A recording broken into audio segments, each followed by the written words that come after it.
Yeah, definitely. I would say that this is the return of smart sanction. And when we are saying smart sanction, we mean sectoral sanctions, like more targeted sanctions, which were created for within the Russian-related program.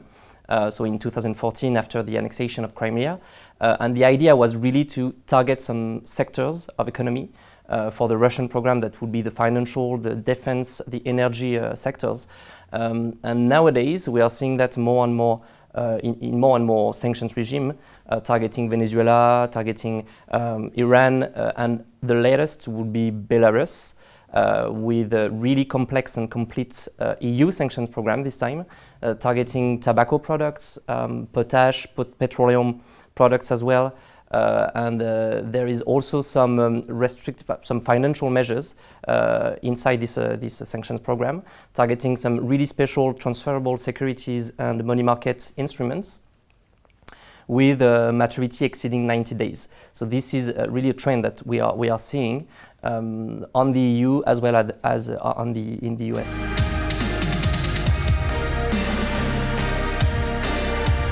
So the EU blocking statute is an old instrument used by the EU to counter extraterritorial sanctions from the US. We've seen that with Cuba, with Iran, and it's currently being amended right now. So it started during the summer of 2021. The Commission already opened 2 feedback periods to get some information, to gather information and assess the impact of such a regulation on the EU operators. Now we are waiting for the amended version of the EU regulation, which is supposed to be published next spring. And the Commission will reopen a 3rd feedback period to get some feedback from the EU operators. What the Commission already announced is that they could adopt 2 kind of policy options. The first one would be the streamline of the regulation by really clarifying the prohibition to comply with the US sanctions, which are next in the regulation, and also to really giving some guidance on how to have some pre-authorization from the Commission and to notify the Commission whenever they need to, as per the EU regulation mechanisms. The other option would be to shield EU operators. And in order to do that, they would maybe, that's an option, provide additional power to the Commission for it to maybe adopt countermeasures against countries which are adopting extraterritorial sanctions.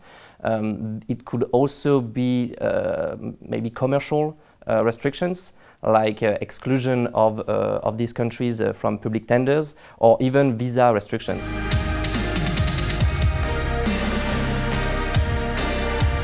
I think it's safe to say that sanctions and export controls regulations are now used to really fight against human rights violations.